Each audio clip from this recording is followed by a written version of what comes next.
तुम एक बड़ा मकान बना लो, पूरा गांव तुम्हारा दुश्मन बन जाता है। मगर अगर उसी मकान में आग लग जाए तो वही लोग आंसू बहाते हैं। उन्होंने कभी तुम्हारे सुख में खुशियां नहीं मनाई, लेकिन तुम्हारे दुख में उनकी आंखें नम हो जाती हैं। ये आंसू अक्सर झूठे होते हैं। उनके मन में यह खुशी होती है कि चलो अच्छा हुआ, आखिरकार यही होने वाला था। जब तुमने अपने मकान का निर्माण किया, उस समय उनमें से किसी ने भी नहीं कहा कि हम खुश हैं, हमें अच्छा लगा। जो लोग तुम्हारे सुख में खुश नहीं हुए, वे तुम्हारे दुख में कैसे दुखी हो सकते हैं। मगर सहानुभूति दिखाने का अपना एक मजा है। सहानुभूति दिखाने वाला खुद खुश होता है। उसे यह एहसास होता है कि आज मुझे मौका मिला कि मैं किसी और की मदद कर रहा हूं। और जो दुख पाकर सहानुभूति मांग रहा है, वह भी अपने भीतर एक रुग्ण लालसा को पूरा कर रहा है। जब कोई तुम्हारे आंसू पोंछता है तो उसकी आंखों में गौर से देखो।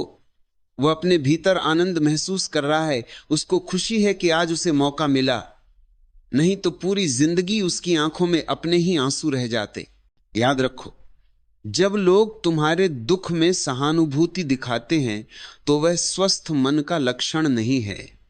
और तुम भी जो दुख में सहानुभूति पाने की कोशिश कर रहे हो, वह भी रुग्ण दशा है। यह पृथ्वी मानसिक रोगियों से भरी हुई है। यहां स्वस्थ मन वाले इंसान मिलना कठिन है। तुमने पूछा है मोह क्या है, और इतना दुख होने के बावजूद वह क्यों नहीं छूटता। पहली बात यह है कि अभी तुम ठीक से यह नहीं देख पाए कि मोह से दुख पैदा होता है। तुमने सिर्फ सुना होगा, बुद्ध ने कहा, महावीर ने कहा, कबीर ने कहा, मोहम्मद ने कहा कि मोह दुख देता है। तुमने सुन लिया, लेकिन अभी तुम्हें इसकी गहराई समझ में नहीं आई। अभी यह तुम्हारे मन में केवल विचार है। विचार तुम्हारे भीतर उभरे हैं, प्रश्न उठने लगे हैं, लेकिन यह तुम्हारा प्रामाणिक अनुभव नहीं है। तुमने इसे अपने जीवन की कठिनाइयों में नहीं देखा, अपने अनुभव की कसौटी पर नहीं तौल पाया कि मोह सच में दुख देता है। अगर तुम इसे अपनी आंखों और हाथों से न देखो तो तुम इसे पकड़ कैसे पाओगे। कोई आदमी मेरे पास नहीं आता और कहता, देखो ये बिच्छू है, ये मेरे हाथ में काटता है, अब मैं इसे छोड़ूं कैसे। जैसे ही बिच्छू काटेगा तुम उसे फेंक दोगे, तुम किसी से पूछने नहीं जाओगे। फिर भी तुम पूछ रहे हो मोह दुख देता है, फिर भी क्यों नहीं छूटता। इसका कारण साफ है। भीतर तुम जानते हो कि मोह में आनंद है। बुद्ध पुरुष तुम्हारे चारों तरफ शोर मचाते रहते हैं, कहते हैं मोह दुख देता है। उनकी बात को तुम नजरअंदाज नहीं कर सकते। क्यों? क्योंकि उनका जीवन तुमसे कई गुना आनंदपूर्ण है। उनका तर्क प्रगाढ़ है, उनकी प्रतिभा वजनी है। जब वे कुछ कहते हैं, उनके शब्दों में पूरा बल, पूरी जीवन ज्योति होती है। इसीलिए तुम उनका इनकार नहीं कर सकते। तुम उनके सामने सिर झुकाते हो, मानते हो कि वे सही कहते हैं, क्योंकि तुम दुखी हो और वे आनंदित। लेकिन भीतर तुम्हारा गहरा मन कहता है छोड़ो, इस बात में मत उलझो। संसार में बड़ा सुख है, अभी नहीं मिला तो कल मिलेगा, आज तक नहीं मिला कल भी नहीं मिलेगा, कौन कह सकता है। थोड़ा और खोदो, शायद जल स्रोत मिल जाए। थोड़ी मेहनत और, जल्दी थको मत, दूरी ज्यादा नहीं, बस थोड़े और कदम बढ़ाओ। इतनी जिंदगी गंवा दी है, थोड़ी और दांव पर लगा कर देख लो। और फिर कुछ ना हो तो अंत में धर्म है। तुम हमेशा धर्म को अंत में रखते हो, कहते हो नहीं हुआ तो अंततः परमात्मा याद करेंगे। मगर जीवन है तो प्रयास भी होना चाहिए। इतने लोग दौड़ते हैं, उनका मार्ग गलत नहीं हो सकता। और एक बात, जब तुम बुद्ध पुरुषों के पास होते हो, उनकी आंखें, उनके हाव भाव, उनके जीवन का प्रसाद, उनका संगीत सब प्रमाण देता है कि वे सही हैं और तुम गलत। लेकिन बुद्ध पुरुष कितने हैं? कभी कभी उनसे मिलना होता है, और मिलकर भी कितने लोग उन्हें पहचान पाते हैं। सुनकर कितने लोग उनके अनुभव कर पाते हैं। आंखें कहां हैं जो उन्हें देखें, कान कहां है जो उन्हें सुने, और हृदय कहां है जो उन्हें अनुभव करे। कभी कभी विरल अवसर ही मिलता है।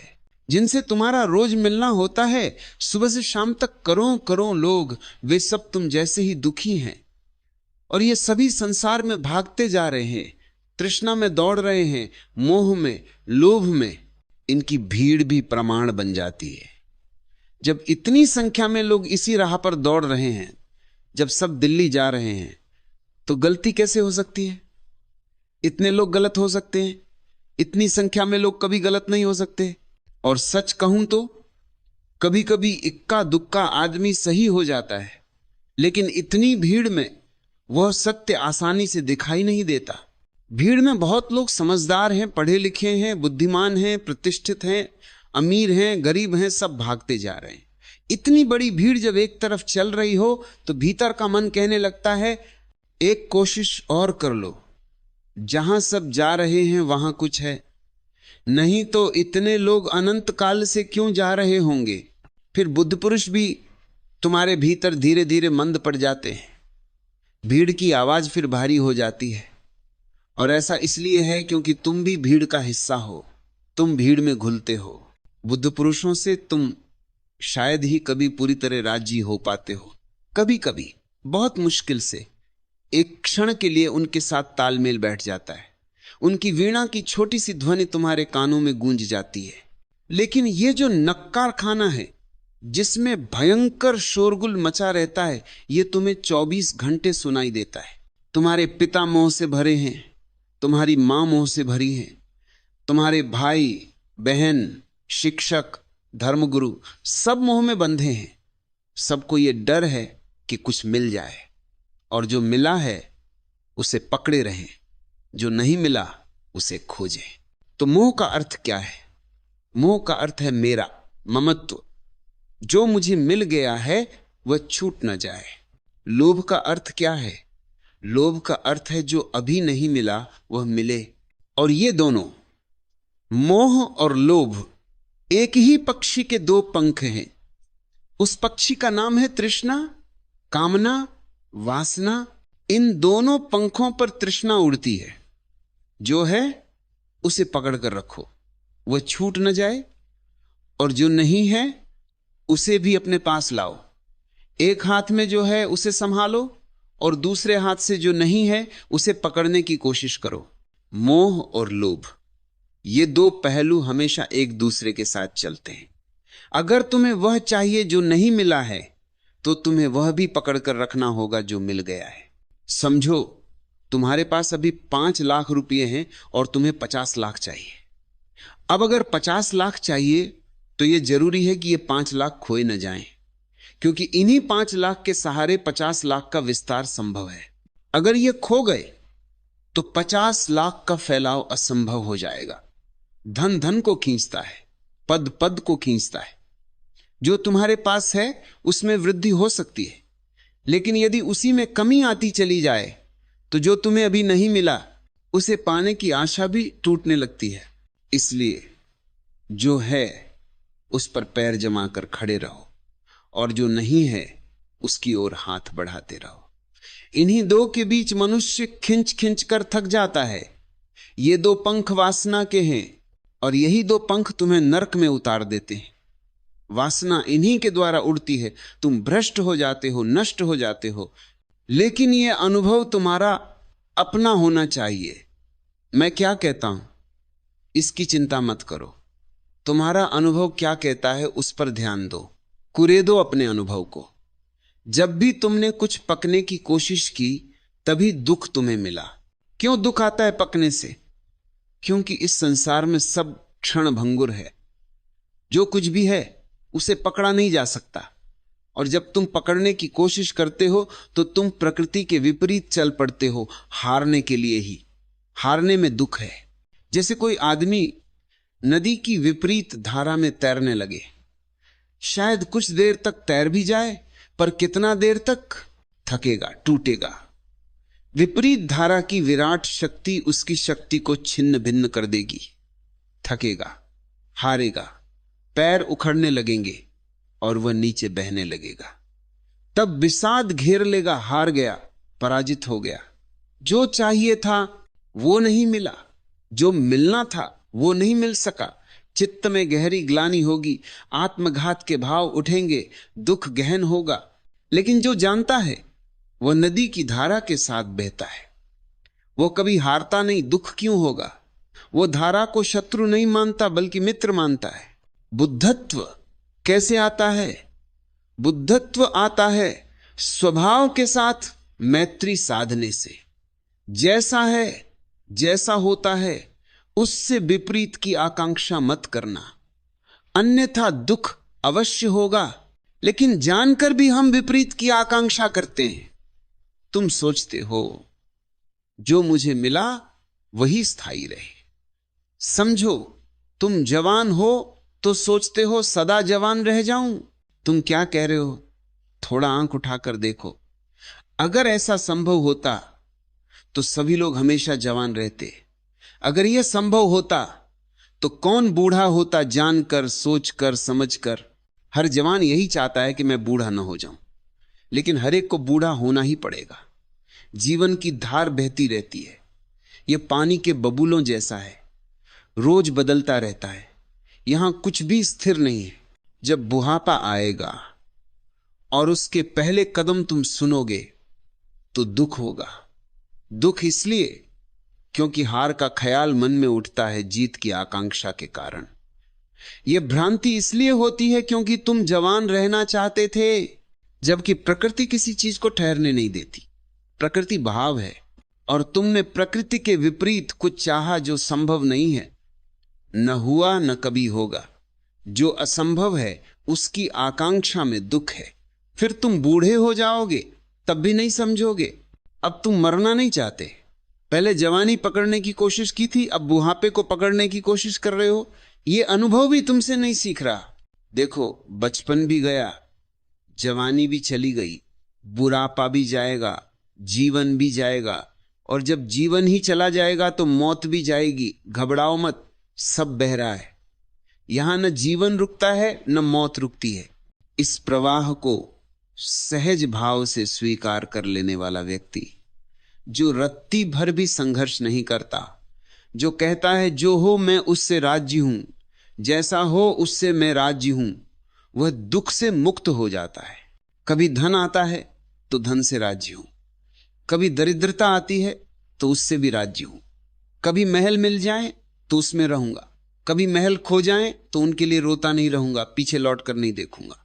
जो होगा, जैसा होगा, उससे अन्यथा कोई कामना मेरे भीतर नहीं होगी। फिर कैसा दुख? फिर दुख असंभव है। आज तुम एक स्त्री से मिले, प्रेम में पड़ गए, विवाह कर लिया। अब सोचते हो यह स्त्री खो न जाए। एक दिन पहले यह स्त्री तुम्हारी नहीं थी। कहीं यह खो न जाए, कहीं प्रेम टूट न जाए, कहीं संबंध बिखर न जाए। जो बना है वह बिखरने के लिए बना है। बनती ही चीजें बिखरने को हैं। यहां कुछ भी शाश्वत नहीं है। यहां केवल झूठी और मृत वस्तुएं शाश्वत लगती हैं। कागज का फूल लंबे समय तक टिक सकता है, असली फूल नहीं टिकता। इसी डर से कि कहीं प्रेम खो न जाए, लोगों ने प्रेम करना बंद कर दिया और विवाह करना शुरू कर दिया। विवाह कागज का फूल बन गया है। यह प्लास्टिक का फूल है। प्रेम तो गुलाब का फूल है, सुबह खिला, शाम को मुरझा गया। कुछ भी पक्का नहीं है। जो जीवंत है वह बहता है, और जो बहता है वही जीवित है। जीवन का स्वभाव ही बहाव है। जो ठहरा हुआ है वह मृत है। जैसे एक पत्थर पड़ा है गुलाब के फूल के पास, सुबह भी पड़ा था, शाम भी पड़ा रहेगा, कल भी रहेगा, परसों भी रहेगा। सदियां बीत जाएंगी, वो वहीं पड़ा रहेगा। और गुलाब सुबह खिला, शाम को मुरझा गया। अब देखो, मनुष्य की विडंबना, यह सोचकर कि गुलाब मुरझा जाएगा, उसने पत्थर की पूजा शुरू कर दी। आदमी कितना अजीब है, पत्थर की मूर्ति पर फूल चढ़ाता है। अगर फूल की मूर्ति पर पत्थर चढ़ाए तो भी बात समझ में आए, लेकिन पत्थर में स्थिरता दिखती है। पत्थर भरोसेमंद लगता है। असल बुद्ध तो एक दिन थे, फिर एक दिन नहीं रहे, लेकिन पत्थर का बुद्ध वह तो सदा रहेगा। उसे पकड़कर बैठा जा सकता है। दुख से डरकर आदमी धीरे धीरे जीवंत चीजों से रिश्ता तोड़ लेता है और मुर्दा चीजों से जुड़ जाता है। लेकिन मुर्दा चीजों से सुख कैसे मिलेगा? जहां जीवन ही नहीं, वहां आनंद कहां से आएगा? सुख का एक ही उपाय है, तरलता, स्वीकार, तथाता। तुमने पूछा मोह क्या है? मोह है ठहरने की चाह। जहां कुछ भी नहीं ठहरता वहां सबको थाम लेने की जरूरत। यही भ्रम है, यहीं से दुख पैदा होता है। तुम खुद ही दुख रचते हो, फिर पूछते हो ये छूटता क्यों नहीं। ये इसलिए नहीं छूटता क्योंकि अगर ये छूट गया तो तुम खाली हो जाओगे, फिर तुम रहोगे कौन। तुम्हारी पूरी पहचान दुख से बनी है। दुख की परतें, दुख की कहानियां, दुख का इतिहास, इसे छोड़ दोगे तो शून्य रह जाओगे। और शून्य से आदमी डरता है, कहता है चलो कुछ तो है, सिरदर्द ही सही पर है तो सही, कोई पीड़ा ही सही पर खालीपन से तो बेहतर है। इसीलिए आदमी दुख को पकड़े रहता है, क्योंकि दुख ही उसकी पूंजी बन चुका है। तुम पूछते हो दुख है तो छूटता क्यों नहीं। इसलिए नहीं छूटता क्योंकि दुख के अलावा तुम्हारे पास है ही क्या। उसे छोड़ दोगे तो बचेगा क्या। इसलिए एक दिन बैठकर ईमानदारी से देखना, कागज उठाना और लिखना मेरे जीवन में क्या क्या दुख है। तभी शायद पहली बार दिखेगा कि जिसे तुम जीवन समझ रहे थे वह सिर्फ दुखों का संग्रह था। कंजूसी मत करना, सारी फहरिस्त लिख डालो और फिर सोचो अगर ये सब छूट जाए तो मेरे पास क्या बचता है। तुम एकदम घबरा जाओगे, क्योंकि इसके अलावा तुम्हारे पास कुछ भी नहीं बचता। यही चिंताएं, यही विषाद, यही फिक्रें, यही स्मृतियां, यही कामनाएं, यही वासनाएं, यही सपने, इनके अलावा तुम्हारे पास और क्या है। यही आपाधापी, यही रोज का संघर्ष, इसके अलावा तुम्हारे पास और क्या है। तुम जानते हो छुट्टी का दिन भी लोगों के लिए मुश्किल से कटता है। वो भी कटता नहीं, नई तरकीबें खोजनी पड़ती हैं, नया दुख उठाना पड़ता है। चलो पिकनिक करें, कांटे नहीं कटता, खाली बैठ नहीं सकते। खाली बैठो तो खाली मालूम होती हो। दफ्तर की याद आती, बड़ा मजा है। सप्ताह भर 6 दिन सोचा कब छुट्टी होगी, और जब छुट्टी होती है उसी दिन सोचते हैं कब सोमवार आएगा और फिर दफ्तर खुल जाएगा। फिर वही दौड़। रविवार के दिन पश्चिमी देशों में सबसे ज्यादा दुर्घटनाएं होती हैं। क्यों? क्योंकि रविवार के दिन सब लोग खुले छोड़ दिए गए, जैसे जंगली जानवर। उन्हें कुछ सूझ नहीं रहा कि क्या करें। सबके पास कारें हैं, अपनी अपनी लेकर निकल पड़े। तुमने पश्चिमी समुद्र तटों की तस्वीरें देखी हैं, वहां भीड़ इतनी है कि खड़े होने की जगह नहीं है। मीलों तक कारें एक दूसरे से लगी चल रही हैं। 4-6 घंटे ड्राइव करके पहुंचे, फिर 4-6 घंटे ड्राइव करके लौटे, और वहां वही भीड़ थी जिस भीड़ से वे बचने निकले थे। सारे लोग वहीं पहुंचे, सबको जाना है, भीड़ से बचना है। सारी भीड़ वहीं पहुंच गई।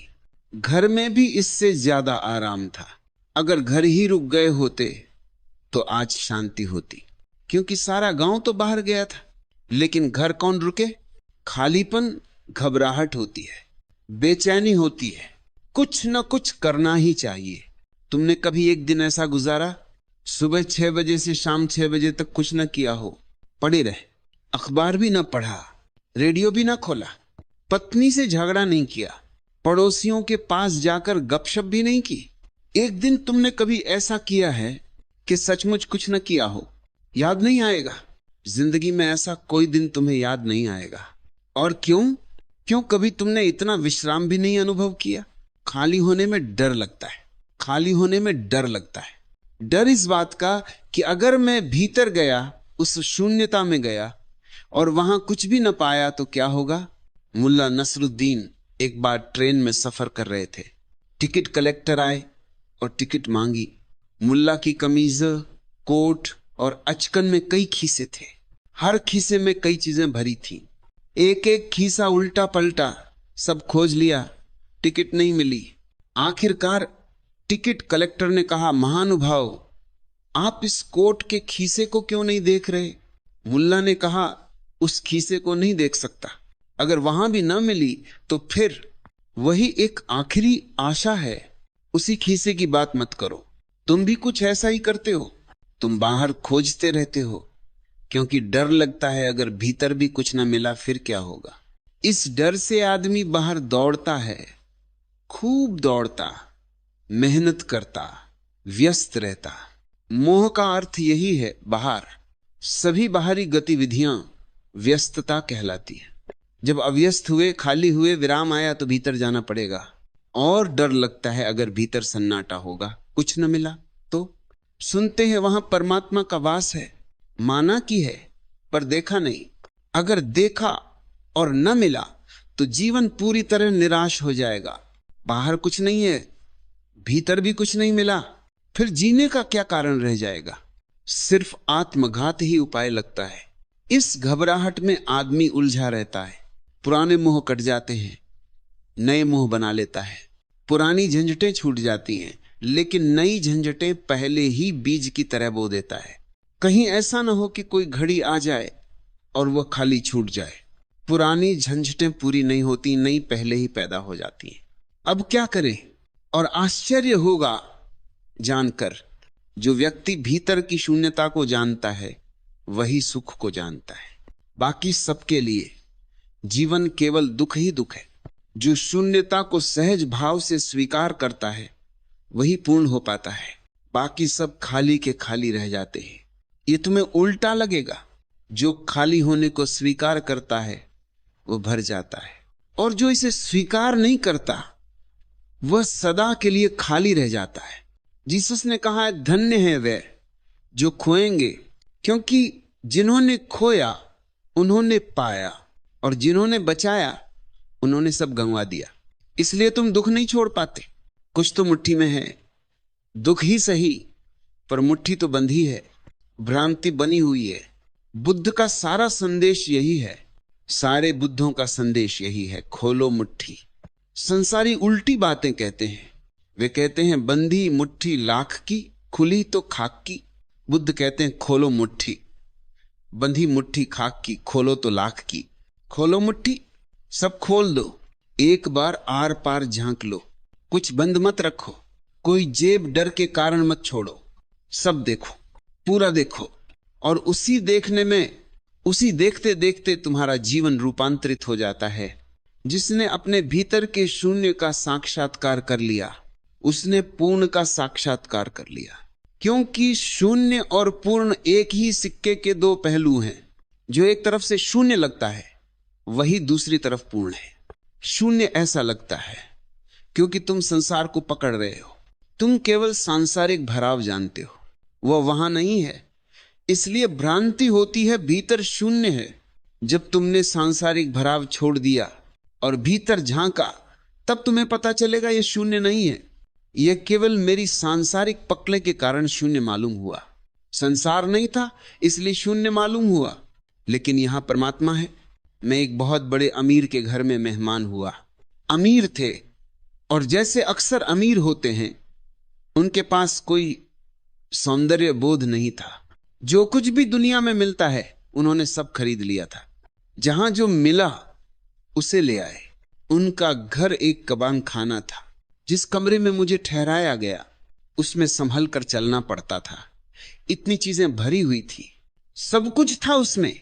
मैंने उनसे कहा मुझे यहां 7 दिन रुकना होगा, अगर थोड़ी कृपा करें तो इन चीजों को यहां से हटा दें। उन्होंने कहा लेकिन कमरा खाली हो जाएगा। मैंने कहा कमरा खाली नहीं हो जाएगा, कमरा कमरा हो जाएगा। अभी ये कमरा है ही नहीं, यहां से गुजरना भी हो तो संभल संभल कर निकलना पड़ता है। इसे कमरा कैसे कहा जाए? यहां तो जगह ही नहीं है, यहां रहने की कोई संभावना नहीं है, यहां अवकाश नहीं है। जबकि कमरे का अर्थ ही यही होता है जहां ठहरा जा सके, जहां सांस ली जा सके, जहां कुछ पल रहा जा सके। कमरे का मतलब होता है रहने की जगह। लेकिन यहां तो कोई रह ही नहीं सकता, यहां रिक्तता नहीं है, और जहां रिक्तता नहीं होती वहां जीवन कैसे टिकेगा? असल में रहना हमेशा रिक्तता में ही संभव होता है। इसीलिए पूरा अस्तित्व आकाश में टिका है, क्योंकि आकाश का अर्थ ही है शून्य, अवकाश, जगह।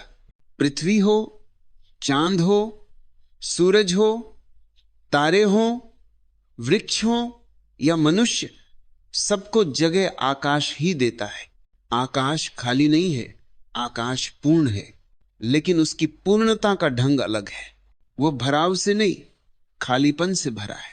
खैर, मैं उनका मेहमान था। वे बहुत राजी तो नहीं थे, लेकिन अब मुझे वहां 7 दिन रुकना था। मैं भी उस कबाड़ खाने में रहने को राजी नहीं था। आखिर मजबूरी में उन्हें सब सामान बाहर निकालना पड़ा। बड़े मन मार कर निकाल रहे थे। हर चीज निकालते समय पूछते थे, इतना तो रहने दे। मैं कहता, नहीं, इसे भी ले जाइए। रेडियो नहीं, टीवी नहीं। मैंने कहा, आप सब ले जाइए, बस मुझे छोड़ दीजिए और आप भी यहां ज्यादा आना जाना मत कीजिए। वे बहुत उदास थे। मन ही मन सोच रहे होंगे, कैसा अजीब आदमी है जो खाली कमरे में रहना चाहता है। शायद मेरे आने से पहले उन्होंने और सामान लाकर भर भी दिया था, तैयारी की होगी, लेकिन अब सब हटाना पड़ा। जब आखिरकार सब निकल गया, कमरा पूरी तरह खाली हो गया, तो वे आकर चारों तरफ देखने लगे। उनकी आंखों में उदासी थी। उन्होंने कहा, मैंने कहा था ना, सब खाली हो जाएगा। लगभग रो पड़ने की हालत में थे। मैंने उनसे कहा, आप चिंता मत कीजिए, मुझे खाली में रहने का आनंद है, मुझे खालीपन का रस आता है। अब ये जगह सच में जगह बनी है। अब ये कमरा भरा हुआ है कमरेपन से। अब इसमें आकाश है, अब इसमें जगह है। फर्नीचर से भरना एक तरह का भराव होता है और आकाश से भरना बिल्कुल दूसरी तरह का। एक बोझ देता है, दूसरा मुक्ति। ठीक यही बात तुम्हारे भीतर भी घटती है। तुम अपने भीतर कूड़ा करकट भरे बैठे हो और छोड़ते भी नहीं, क्योंकि डर लगता है कि कहीं खाली ना हो जाओ। लेकिन सच तो यह है कि जब तुम छोड़ना शुरू करते हो, तभी पहचान पाते हो कि तुम्हारे भीतर जो उतर रहा है वही तुम्हारी असली सत्ता है, जिसे कोई निर्वाण कहता है, कोई परमात्मा कहता है, कोई शून्य कहता है। नाम कुछ भी दो, वो वही है जो तब प्रकट होता है जब तुम भीतर से खाली हो जाते हो। एक सम्राट विजय यात्रा पर निकला। उसने सारी दुनिया को जीत लिया और लौटते समय उसकी 100 पत्नियां थीं। उसने संदेश भेजा, जिसे जो चाहिए बताओ, मैं वही लेकर आऊंगा। 99 पत्नियों ने अपनी अपनी इच्छाएं भेजी। किसी ने कहा कोहिनूर ला कर दो, किसी ने हीरे जवाहरात मांगे, किसी ने सोना, किसी ने चांदी। हर कोई अपनी इच्छा के अनुसार मांग रहा था। लेकिन एक पत्नी अलग थी। उसने बस इतना कहा, तुम जल्दी घर लौट आओ, बस। और क्या चाहिए? तुम आ गए तो सब आ गया। सम्राट सभी के लिए ले आया जो उन्होंने मांगा था। जिन्होंने कोहिनूर मांगे उनके लिए कोहिनूर, जिन्होंने हीरे जवाहरात मांगे उनके लिए वही। सोने चांदी के जेवर, हर जो मांगता वो सब पा गया। लेकिन जब वो उस पत्नी के पास पहुंचा जिसने सिर्फ उसे मांगा था, उसकी आंखों में वही प्रेम था, वही पूर्णता। 99 रानियां हैरान रह गईं और पूछा, आप इतने लंबे समय बाद लौटे हैं, फिर भी आप उसी एक को चुन रहे हैं। वो सबसे सुंदर नहीं है, सबसे युवा भी नहीं, फिर क्यों? सम्राट मुस्कुराया और बोला, उसने मुझसे केवल मुझे मांगा, तुमने वस्तुएं मांगी। तुम्हारा और मेरा नाता वस्तुओं का नाता है। उसने मुझसे मांगा, उसका और मेरा नाता हृदय का नाता है। तुमने जो मांगा वो तुम्हें मिल गया। उसने जो मांगा मुझे उसे देना है। सुबह की जय हो या सांझ की जय, तो उसी की होनी चाहिए। लेकिन वह एक मंदिरों में नहीं विराजमान है, वह उस हृदय में विराजमान है जिसे तुम पूजा करते हो। जिसमें तुम पूजा करते हो वही वास्तविक रूप है। इस परम सत्य को संन्यास उपनिषद ने कहा है, आत्मनेस्तु नमस्तुभ्यम अविच्छिन्न चिदात्मने। अर्थात मुंह अविच्छिन्न रूप आत्मा को नमस्कार है। ये थोड़ा अटपटा लगे क्योंकि अभी अहम ब्रह्मास्मि की घड़ी नहीं आई है, लेकिन जब वो घड़ी आएगी सब बिल्कुल स्पष्ट हो जाएगा। परासृष्टो वस्मि बुद्धि नस्मि प्रोदितो वस्म्यस्य चिरादहम। मैं सदैव परम प्रत्यक्ष लब्ध और उदित हूं। क्या अद्भुत शब्द हैं। मैं सदैव परम, मुझसे ऊपर और कुछ भी नहीं। लेकिन जब मैं छूटता है तभी तुम ये समझ पाओगे कि मुझसे ऊपर कुछ भी नहीं है। ये मैं अगर अकड़ बन जाए तो तुमसे नीचे और कुछ भी नहीं रह जाता, और अगर यही मैं आत्मबोध बन जाए तो मैं से नीचे भी कुछ नहीं बचता। मैं एक अद्भुत सीढ़ी है। इसी सीढ़ी से आदमी नरक में भी उतर सकता है और इसी से स्वर्ग में भी प्रवेश कर सकता है। सीढ़ी एक ही है, बस उसका एक सिरा नरक में टिका है और दूसरा सिरा स्वर्ग में। जब कहा जाता है मैं सदैव परम हूं, तो उसका अर्थ यह नहीं कि अहंकार बोल रहा है। उसका अर्थ यह है कि जहां मैं मिटने लगता है वहीं परम की अनुभूति शुरू हो जाती है। जैसे जैसे मैं छूटता जाता है वैसे वैसे परम अवस्था पास आती चली जाती है। अब यह शब्द समझने जैसा है। प्रत्यक्ष। तुम कहते हो मैंने अपनी आंखों से देखा, मैं चश्मदीद गवाह हूं, यह घटना मेरे सामने घटी। और जो तुमने नहीं देखा उसे तुम कहते हो परोक्ष, किसी ने बताया, किसी से सुना, किसी माध्यम से खबर मिली। माध्यम भरोसे का हो तो तुम मान लेते हो, न हो तो नहीं मानते। लेकिन एक बात साफ है, चाहे मानो या ना मानो, जो तुमने खुद नहीं देखा वह प्रत्यक्ष नहीं है। पर एक सवाल और है, जो तुम अपनी आंखों से देखते हो, क्या वह भी वैसा ही होता है जैसा सच में घटा है? एडमंड बर्क बहुत बड़ा इतिहासकार था। वह पूरे संसार का इतिहास लिख रहा था। उसने इस काम में लगभग 22 वर्ष लगा दिए थे। एक दिन उसके घर के पीछे हत्या हो गई। शोर सुनकर वह दौड़कर बाहर पहुंचा। लाश पड़ी थी, शरीर अभी ठंडा भी नहीं हुआ था, खून ताजा था, हत्यारा पकड़ा जा चुका था। उसके हाथ में खून सना हुआ हथियार था, कपड़ों पर खून के धब्बे थे, सड़क पर खून बह रहा था और सैकड़ों लोग वहां जमा थे। बर्क ने लोगों से पूछा क्या हुआ? एक ने एक कहानी सुनाई, दूसरे ने कुछ और कहा, तीसरे ने बिल्कुल अलग बात बताई। जितने मुंह उतनी बातें। और हैरानी की बात यह थी कि सब चश्मदीद गवाह थे, सबने अपनी आंखों से देखा था। बर्क गहरे संकट में पड़ गया। वो भीतर गया और जिस इतिहास को उसने 22 साल में लिखा था उसे आग लगा दी। उसने कहा मेरे घर के पीछे हत्या हो, सैकड़ों लोग अपनी आंखों से देखें और कोई 2 आदमी इस पर सहमत ना हो कि हुआ क्या, तो मैं किस आधार पर पूरी दुनिया का इतिहास लिख रहा हूं? अगर प्रत्यक्ष भी इतना अविश्वसनीय है तो इतिहास का अर्थ ही क्या रह जाता है? सच यही है कि हम वही देखते हैं जो हम देखना चाहते हैं। उस भीड़ में कोई हत्यारे का मित्र था, उसे कुछ और दिखाई दिया। कोई मारे गए व्यक्ति का अपना था, उसे कुछ और दिखाई दिया। जो तटस्थ था उसे कुछ और नजर आया। सब प्रत्यक्ष गवाह थे, लेकिन सबकी गवाही अलग अलग थी। यही कारण है कि उपनिषद कहते हैं प्रत्यक्ष केवल आत्मा है, बाकी सब मन की व्याख्या है। और जब तक मन बीच में है तब तक सत्य दिखाई नहीं देता, केवल उसका रूप दिखाई देता है। उपनिषद के अनुसार समस्त जागृत पुरुषों के दृष्टिकोण से प्रत्यक्ष केवल एक ही चीज है, वह तुम्हारी आत्मा है, बाकी सब परोक्ष है। क्यों? क्योंकि मन बीच में हमेशा हस्तक्षेप करता है। मन ही तय करता है कि क्या देखा जाए, क्या समझा जाए। मन व्याख्या करता है, मन रंग भरता है, मन कहता है ऐसा हुआ। बुद्ध ने एक रात अपने शिष्यों को समझाया, तुम जितने लोग यहां हो उतनी ही बातें तुम सुन रहे हो। बोलने वाला मैं एक हूं, लेकिन सुनने वाले अनेक हैं, इसलिए अर्थ भी अनेक हो जाते हैं। सोचो, एक आदमी खड़ा है और उसके चारों ओर बहुत सारे दर्पण लगे हैं। हर दर्पण उसी आदमी की अलग तस्वीर बना देगा। कहीं वह लंबा दिखाई देगा, कहीं छोटा, कहीं तिरछा, कहीं बहुत मोटा, कहीं ऊंट जैसी आकृति बन जाएगी, कहीं बिजली का खंभा, कहीं इतनी अजीब छवि बनेगी कि विश्वास ही ना हो कि यह वही आदमी है। सभी दर्पण सही हैं, सभी एक ही कमरे में लगे हैं, पर हर दर्पण अपनी सीमा के अनुसार ही तस्वीर दिखा रहा है। मन भी वैसा ही दर्पण है और हर व्यक्ति का मन अलग है, इसलिए हर कोई वही सुनता है जो उसके मन को समझ आता है। बुद्ध ने कहा, जितने लोग यहां बैठे हैं उतनी ही बातें सुन रहे हैं। अगले दिन सुबह आनंद ने पूछा, भगवान ये बात मेरी समझ में नहीं आई। जब आप बोलने वाले एक हैं और हम सुन रहे हैं तो वही शब्द हमें क्यों अलग सुनाई देते हैं?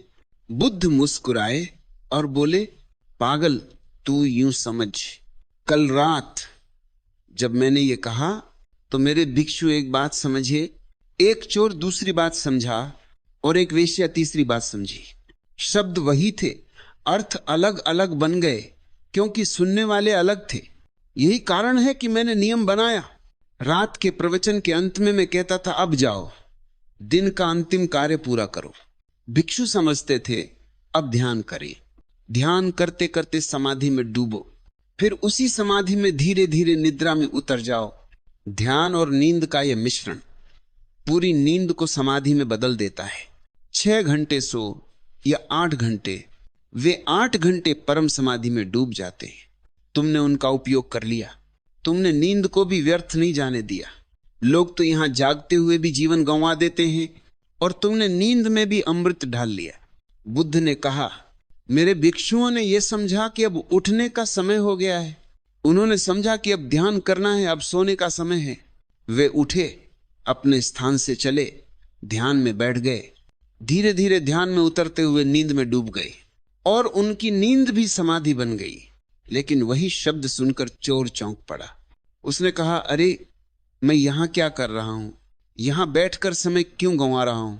अब तो अपने काम पर जाना चाहिए। और वो अपने काम पे निकल गया। वेश्या ने सुना तो मुस्कुराई। उसने कहा, अद्भुत है ये बुद्ध भी, इन्हें कैसे पता चल गया कि मैं भी यहां बैठी हूं? मुझे भी संकेत दे दिया जाओ, अपना अंतिम काम पूरा करो। और वह भी अपने धंधे पर चली गई। भिक्षु अपने मार्ग पर गए, चोर अपने मार्ग पर गया, वेश्या अपने मार्ग पर गई। बुद्ध ने आनंद से कहा, अगर तुझे विश्वास न हो तो जाकर पूछ ले। आनंद बड़ा जिज्ञासु था। वो अंत तक विद्यार्थी बना रहा, बुद्ध के बहुत निकट रहा।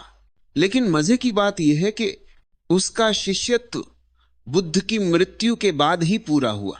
कभी कभी निकटता भी बाधा बन जाती है, और कभी कभी दूरी सहायक हो जाती है। मनुष्य बड़ा विचित्र है। आनंद बुद्ध का चचेरा भाई था। इतना ही नहीं, वह उनसे उम्र में बड़ा भी था। यही उसकी कठिनाई बन गई। मन में कहीं ना कहीं ये भाव बना ही रहा, आखिर है तो मेरा छोटा भाई ही। दोनों साथ पले बड़े थे, एक ही महल में रहे थे, साथ खेले, साथ झगड़े। कभी कभी तो आनंद ने बुद्ध को कुश्ती में चित भी कर दिया होगा। भाई थे, ये सब हुआ ही होगा। जब बुद्ध को ज्ञान हुआ तब भी आनंद का अहं पूरी तरह टूटा नहीं।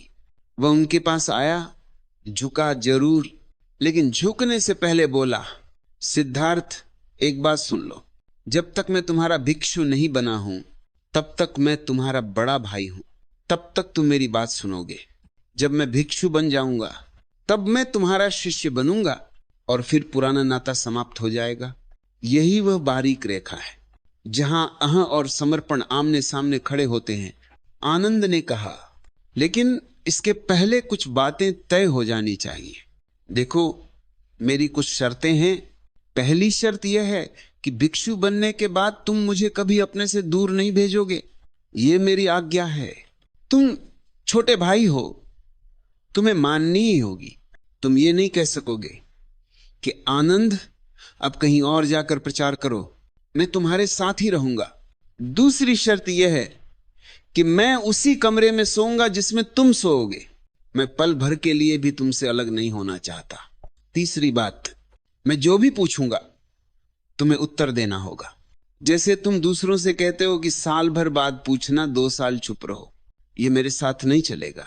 आखिर मैं तुम्हारा बड़ा भाई हूं। और चौथी बात, अगर आधी रात को भी मैं किसी को लेकर आ जाऊं तो तुम्हें मिलना पड़ेगा। लोग मुझसे प्रार्थना करेंगे, और अगर मुझे लगे कि किसी को तुमसे मिलना चाहिए तो मैं तुम्हें रोकने नहीं दूंगा। चाहे आधी रात हो, चाहे नींद में हो, तुम मना नहीं करोगे।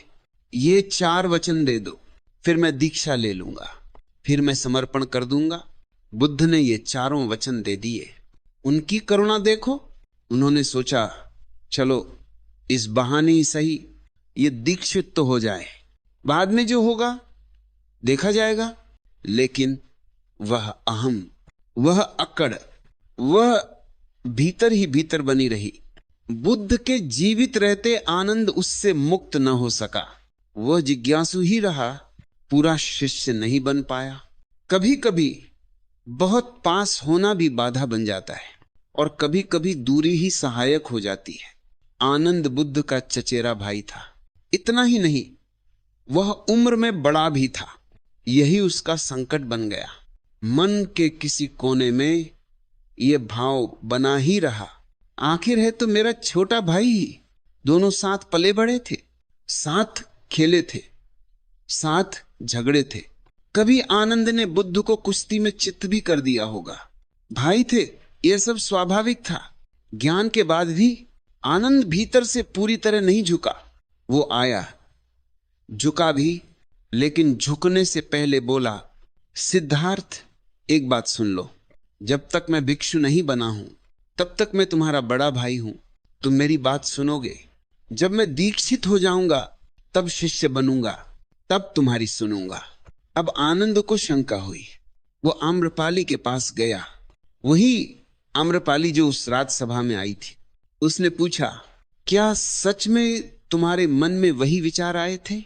आम्रपाली बोली, यह तो आश्चर्य है, उन्हें कैसे पता चला कि मैं वहां थी, और यह कैसे पता चला कि मेरे मन में वही चल रहा था? उसने कहा, जैसे ही बुद्ध ने कहा कि अब जाओ रात का अंतिम कार्य करो, मैं चौंक गई। मैंने अपने कपड़े ठीक किए और उठ खड़ी हुई। मैंने कहा, मैं भी यहां समय क्यों गवा रही हूं? रात सुंदर है, ग्राहक प्रतीक्षा कर रहे होंगे। आम्रपाली नगरवधू थी, अद्भुत सुंदरी। राजा और सम्राट तक उसके द्वार पर आते थे। वह अपने रथ पर बैठी और लौट गई। और सच में वहां लोग प्रतीक्षा कर रहे थे। लोग पूछ रहे थे, आम्रपाली कहां है, आज क्यों नहीं आई? जब आनंद ने यह सब सुना तो वह खुद आम्रपाली को लेकर बुद्ध के चरणों में पहुंचा। आम्रपाली रो पड़ी। उसने कहा, आपने मुझे बाहर से ही नहीं पहचाना, भीतर से भी पकड़ लिया। अब इन चरणों के सिवा मेरे लिए कहीं कोई शरण नहीं। उसने दीक्षा ले ली, अपना सारा जीवन छोड़ दिया। आनंद फिर उस चोर के पास गया, वो भी दीक्षित हो गया। तब आनंद बुद्ध के पास आया और बोला, यह तो हद हो गई। कहीं ऐसा तो नहीं कि मेरी जिज्ञासा भी आपकी ही योजना थी? मैं पूछता रहा, वे आते रहे, डूबते रहे, और मैं अब भी किनारे खड़ा हूं।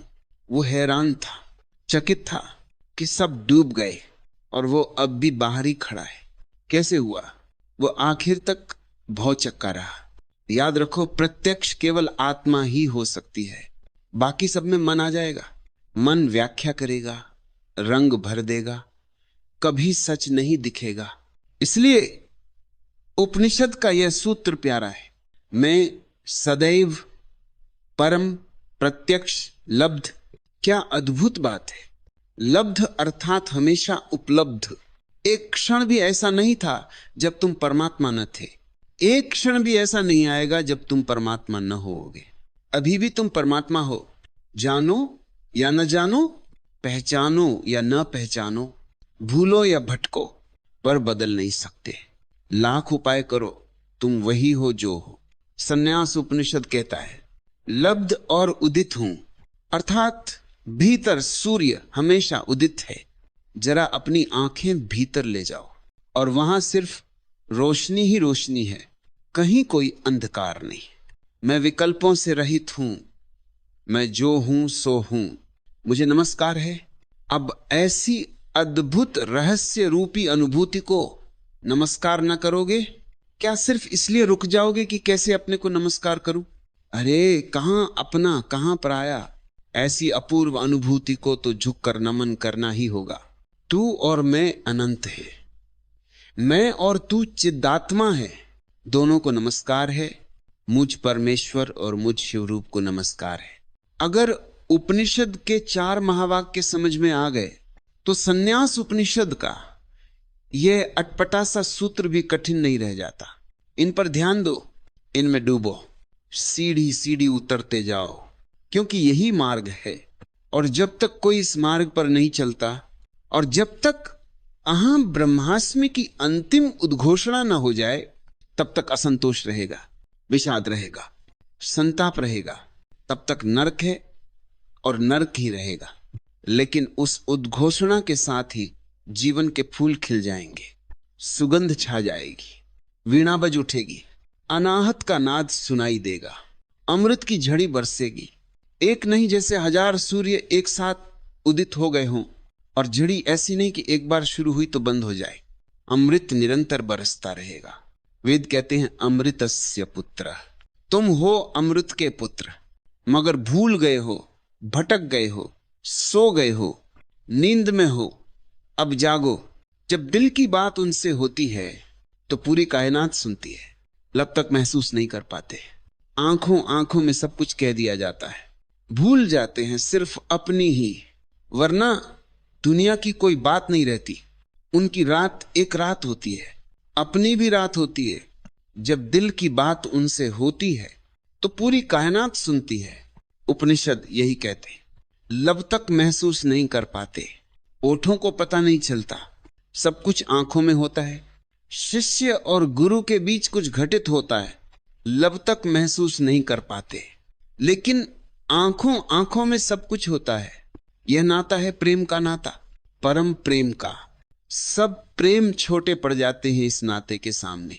सब प्रेम सीमित और क्षुद्र हैं। सिर्फ गुरु और शिष्य के बीच जो घटित होता है वह विराट है, विशाल।